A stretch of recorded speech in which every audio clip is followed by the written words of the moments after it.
రామలక్ష్మికి accident అయ్యేలా చేసింది సందీప్ అని సాక్ష్యాలతో సీతాకాంత్కు నిరూపించిన నందిని. సందీప్ని జైల్లో పెట్టించిన సీత. షాక్లో శ్రీలత శ్రీవల్లి. ఇంతకు ఏం జరిగింది? అసలు రామలక్ష్మికి యాక్సిడెంట్ అయ్యేలా చేసింది సందీప్ అని సాక్ష్యాలతో ఎలా నందిని నిరూపించింది? అసలేం జరిగిందనేది వీడియోలో చూసి తెలుసుకునేద్దాం. ఎటో వెళ్ళిపోయింది మనసు. అప్కమింగ్ ఎపిసోడ్స్లో ఏం జరగబోతుందో ముందుగా తెలుసుకోవాలి అనుకుంటే వీడియోని లైక్ చేయండి, ఛానల్ని సబ్స్క్రైబ్ చేసుకోండి, పక్కనే ఉన్న బెల్ సింబల్లో ఆల్ పై క్లిక్ చేయండి. ఇలా చేయడం వల్ల అందరికంటే ముందుగా చూడవచ్చు. మొత్తం మీరు చూసుకున్నట్లయితే సీతాకాంత్ నేరుగా వెళ్ళి నందినిని నిందించేసరికి అసలు నేను అలా ఎందుకు చేస్తాను సీత అని చెప్పనేసరికి అవన్నీ నాకు అనవసరం, నువ్వు మళ్ళీ ఎందుకు వచ్చావో నేను అడగను, నా లైఫ్లో అడుగు పెట్టడానికి మాత్రం నీకు ఎలాంటి అవకాశం లేదు. రామలక్ష్మి అంటే నా ప్రాణం. రామలక్ష్మికి ఏదైనా ప్రమాదం తలపెడితే మాత్రం నేను చూస్తూ ఊరుకోను అంటూ సీతాకాంత్ కాస్త ఇంకా నందినికి వార్నింగ్ ఇచ్చి వెళ్ళేసరికి నువ్వే కదా చేసావు నందిని అంటూ హారిక కూడా నిలదీస్తుంది. ఏంటి హారిక, నా గురించి అన్నీ తెలుసుకోవడం అని చెప్పాను, కానీ అన్నీ తెలుసు కాబట్టే సీతాకాంత్ సార్ని దక్కించుకోవడం కోసం నందినికి యాక్సిడెంట్ జరిగేలా చేసింది నువ్వేనా అని చెప్పనేసరికి నింద నా మీద పడింది కాబట్టి నేను ఏ తప్పు చేయలేదని సీతతో పాటు నీతో కూడా నిరూపించుకునే వరకు నేను అస్సలు ఊరుకోను అంటూ ఇంకా నందిని అయితే ఆలోచిస్తూ ఉంటుంది. అసలు రామలక్ష్మికి శత్రువులు ఎవరున్నారు? సీతాకాంత్ నేను ఆపాను కాబట్టి సరిపోయింది, లేదంటే సీతాకాంత్ రామలక్ష్మికి ఇద్దరికి కలిపే ప్లాన్ చేశారా? అసలు బ్రేక్స్ ఫెయిల్ అయ్యేలా ఎవరు చేశారు అనుకుంటూ వెంటనే ఇంకా డిటెక్టివ్కి అయితే ఫోన్ చేస్తుంది నందిని అయితే. చెప్పండి మేడం అని చెప్పాను, కానీ నాకు ఒక కేసు సాల్వ్ చేయాలనగానే డీటెయిల్స్ చెప్పండి మేడం అని చెప్పాను, కానీ డేటు మొత్తం అన్నీ కూడా చెప్తుంది. సరే మేడం, నాకు 1 వీక్ సమయం ఇవ్వండి, 1 వీక్ లోపే మీకు రిపోర్ట్ని తీసుకొచ్చిస్తానని, కానీ వీలైనంత తొందరగా నాకు రిపోర్ట్ కావాలి అని చెప్పనేసరికి సరే మేడం అంటుంది. సరే మేడం అంటాడు. ఇంక ఈ లోపు నందిని అసలు ఆఫీస్ వైపు కూడా చూడదు. ఇంకా రామలక్ష్మికి తగిలిన దెబ్బలు కొద్దిగా తగ్గుతాయి. ఇంకా సీతాకాంత్ ఆఫీస్కి వెళ్ళినా వీలైనంత తొందరగా ఇంటికి వచ్చేసి రామలక్ష్మిని దగ్గరుండి మరీ చూసుకుంటూ ఉంటాడు. మీరు ఆఫీస్ పనులు మానేసి మరీ నన్ను చూసుకోవడం అంత బాగోలేదండి అని చెప్పాను, కానీ నాకు నీకన్నా ఆఫీస్ ఎక్కువ కాదు. నీకు ఏ చిన్న ప్రమాదం జరిగినా నేను చూస్తూ ఎలా ఊరుకుంటాను?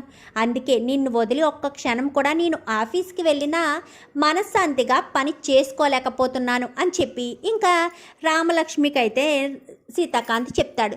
ఇంకా అలాగే 4-5 రోజులు గడిచిపోయిన తర్వాత ఇంకా నందిని ఎవరినైతే డిటెక్టివ్ను ఏర్పాటు చేస్తుందో ఆ డిటెక్టివ్ A to Z మొత్తం ఇన్ఫర్మేషన్ అంతా తీసుకొస్తారు. ఇంకా ఇన్ఫర్మేషన్ అంతా చూసి నందిని ఒక్కసారిగా షాక్ అయిపోతుంది. అంటే రామలక్ష్మికి యాక్సిడెంట్ అయ్యేలా చేసింది సందీప్ అన్నమాట అని చెప్పి నేరుగా సీత సీత అంటూ కేకలు వేసుకుంటూ ఇంటికైతే వెళ్తుంది. ఏంటి ఇంటికొచ్చి కేకలు వేస్తున్నావు?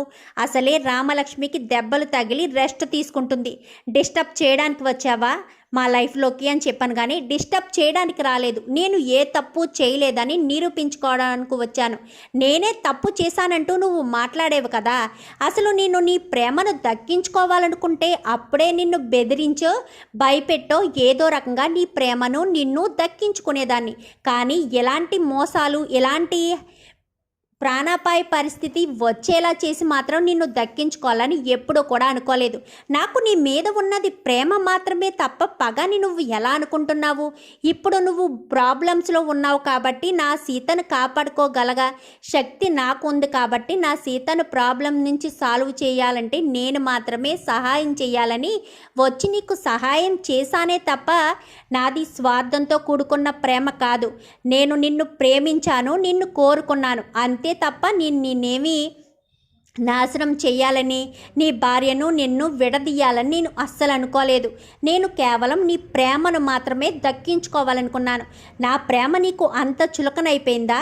నేను ప్రేమించాను అంతే, నిన్ను దక్కించుకోవాలని ఎలాంటి తప్పుదారి పట్టే మనిషిని కాదు. ఒక మనిషికి యాక్సిడెంట్ చేసి చంపాలి, ఆ తర్వాత నిన్ను దక్కించుకోవాలి అని ఎలా అనుకుంటాను? రామలక్ష్మి నువ్వు ఇష్టపడి చేసుకున్నావో ఇష్టం లేకుండా చేసుకున్నావో నాకైతే తెలీదు, కానీ రామలక్ష్మిని నిన్ను విడగొట్టాలని ఎప్పుడు కూడా అనుకోలేదు. నా ప్రేమతోనే నిన్ను గెలుచుకోవాలనుకున్నాను, అలానే గెలుచుకుంటాను తప్ప నేను ఒకరిని నిన్ను దూరం చేసి ఒకరిని బాధ పెట్టి నా ప్రేమను నేను దక్కించుకోలేదు.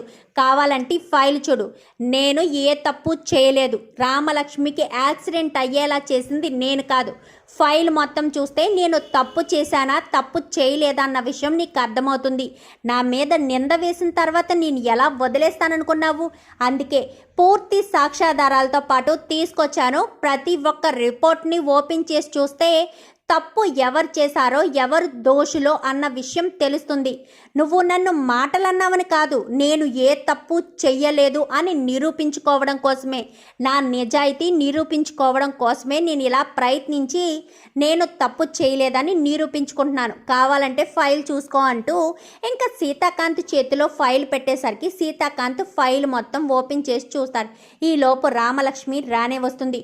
నువ్వెందుకు వచ్చావు రామలక్ష్మి అని చెప్పాను, కానీ ఏమైంది సీత సార్ అనగానే ఒక్క నిమిషం నువ్వు ఇలా కూర్చో అంటూ మేడం మీరెందుకు వచ్చారు అని చెప్పాను, కానీ నువ్వు ఎవరితోటి ఏమీ మాట్లాడిన అవసరం లేదు, సైలెంట్గా కూర్చోమని చెప్పానా అంటూ సీతాకాంత్ అయితే రామలక్ష్మిని సోఫాలో కూర్చోబెట్టి ఫైల్ మొత్తం తిరిగేస్తాడు.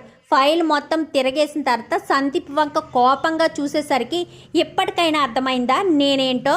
నేను ఏది స్వార్థంతో చేయలేదు, నీ మీద ప్రేమతోనే చేశాను. ఆ విషయం నువ్వు ఎప్పటికైనా అర్థం చేసుకుంటే బాగుంటుంది.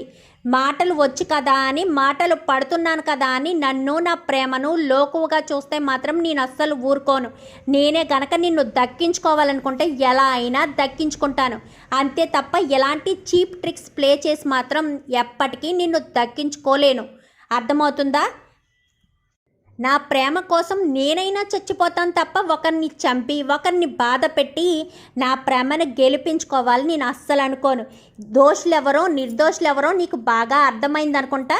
ఇది నీ ఫ్యామిలీ విషయం, నేను ఉండడం అంత మంచిది కాదని వెళ్ళిపోతున్నాను అంటూ ఇంకా అక్కడి నుంచి నందిని వెళ్ళిపోతుంది. ఏంటి నాన్న అని చెప్పనేసరికి సందీప్ అని చెప్పాను, కానీ ఇంకా సందీప్ భయపడుతూనే ముందుకొస్తాడు. ముందుకు రావడంతో సందీప్ చంప చెల్లు మనిపిస్తాడు. రామలక్ష్మిని చంపాలని ప్రయత్నిస్తావా? అసలు రామలక్ష్మి నీకేం ద్రోహం చేసింది? రామలక్ష్మి నిన్నేం బాధ పెట్టిందని నా రామలక్ష్మిని చంపాలని బ్రేక్ ఫెయిల్ చేసావు అని చెప్పనేసరికి ఏంటన్నయ్య ఏం మాట్లాడుతున్నావు నువ్వు అని చెప్పాను, కానీ నిజం మాట్లాడుతున్నాను. నువ్వు చేసిన తప్పుడు పని గురించి మాట్లాడుతున్నాను. నువ్వు తప్పులు చేసినా, ఎన్నో అప్పులు చేసి ఇంట్లో అడుగు పెట్టినా కానీ నేను క్షమించాను, కానీ నా భార్యను చంపాలని చూస్తే మాత్రం అస్సలు ఊరుకోను. నేను ఏమనుకుంటున్నావు అసలు? నువ్వు సరదాగా చేసినా ఏ రకంగా చేసినా రామలక్ష్మి ప్రాణాలు పోతే మాత్రం నిన్ను అసలు బ్రతకనిచ్చేవాడిని కాదు.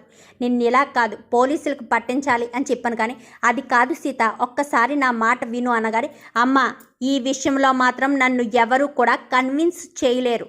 రామలక్ష్మికి ప్రమాదం జరగలేదు కాబట్టే కేవలం సందీప్ని పోలీసులకు అప్పగిస్తున్నాను, లేదంటే వాడిని చంపేసేవాడిని అని చెప్పి ఇంకా సీతాకాంత్ మాట్లాడేసరికి ఇంకా ఏం చేయాలో అర్థం కాదు. ఇంకా అలా సైలెంట్గా ఉండిపోతుంది శ్రీలత. అయితే వెంటనే పోలీసులను పిలిపిస్తాడు.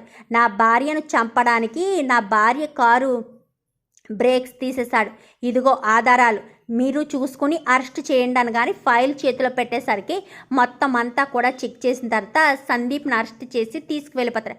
అన్నయ్య క్షమించు, నేను ఇంక ఈ పొరపాటు చేయను అనగాని నువ్వు చేసింది పొరపాటు కాదు, తప్పు, నేరం. నా భార్యను చంపడానికి ప్రయత్నించావు. తనకి డ్రైవింగ్ బాగా వచ్చు కాబట్టి తెలివితేటలు ప్రదర్శించి తనకి చిన్న చిన్న గాయాలయ్యేటట్టు బయటపడింది. అదే తను డ్రైవింగ్ రాని మనిషి అయితే ఏదైనా ఎదురుగా ఏ లారీయో వచ్చేసుంటే, అక్కడే పెద్ద యాక్సిడెంట్ జరుగుంటే, నా భార్య ప్రాణాలు కోల్పోతే నువ్వు తిరిగి తీసుకొచ్చేవాడవా? క్షమాపణ చెప్పినంత మాత్రాన నా భార్య ప్రాణాలు తిరిగి వస్తాయనుకున్నావా? ఒక్క నిమిషం కూడా నువ్వు నా ఇంట్లో ఉండడానికి వీల్లేదు, తీసుకువెళ్ళండి అంటూ ఇంకా సీతాకాంత్ చాలా కోపంగా చెప్పేసరికి ఇంకా పోలీసులు అయితే సందీప్ని అయితే పోలీసులు తీసుకువెళ్ళిపోతారు. అది కాదండి అనగానే ఈ విషయంలో నన్ను ఎవరు కూడా కన్విన్స్ చెయ్యాలని చూడలేరు రామలక్ష్మి, పద నువ్వు పైకి రెస్ట్ తీసుకుంది కానీ అని చెప్పి రామలక్ష్మిని తీసుకుని వెళ్ళిపోతాడు. నాకు చెప్పకుండా వీడు ఇలాంటి పని చేయడం వల్లే ఎంత ప్రాబ్లం వచ్చిందో చూడు. నేను చెప్తూనే ఉన్నాను మనకి సరైన సమయం కాదు అని, నా మాట లెక్క చేయకుండా చేశాడు. ఒకవేళ వాడు చేస్తున్నప్పుడైనా నాకు చెప్పాల్సింది కదా, నేనైనా వాడిని ఆపేవాడిని కదా అని చెప్పి ఇంకా శ్రీలత మీద కేకలు వేసేసరికి నేను చెప్పాను అత్తయ్య, ఆయనే వినలేదు. పైగా మా అమ్మకు చెప్తే నేను అస్సలు ఊరుకోను అన్నారు, ఏం చేయమంటారు అని చెప్పి ఇంకా శ్రీవల్లి అయితే అంటుంది. చూద్దాం మరి రాబోయే ఎపిసోడ్స్లో ఎలాగే జరగాలని మీరు కూడా కోరుకుంటే వీడియో నచ్చితే లైక్ చేయండి, ఛానల్ని సబ్స్క్రైబ్ చేసుకోండి, పక్కనే ఉన్న బెల్ సింబల్లో ఆల్ పై క్లిక్ చేయండి. ఎలా చేయడం వల్ల అందరికంటే ముందుగా చూడవచ్చు.